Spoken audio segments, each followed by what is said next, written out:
Isa ka rin ba sa mga content creator na nawawalan na ng gana dahil nga sa hindi mo na alam kung ano ang gagawin mo sa iyong mga video dahil nahihirapan ka na kung paano na gumawa ng content kasi pigang-piga ka na at nauubusan ka na ng mga content. So kung isa ka doon sa mga content creator na yon, panoorin mo tong video na to. Ang masasabi ko lang, wag mong i-stress ang iyong sarili sa paggawa ng mga content.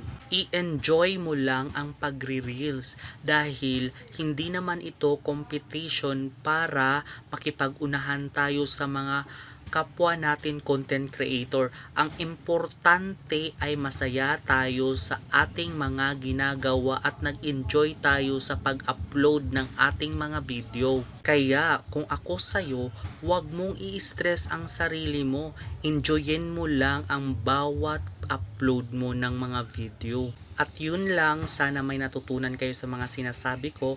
Thank you for watching. Follow for more.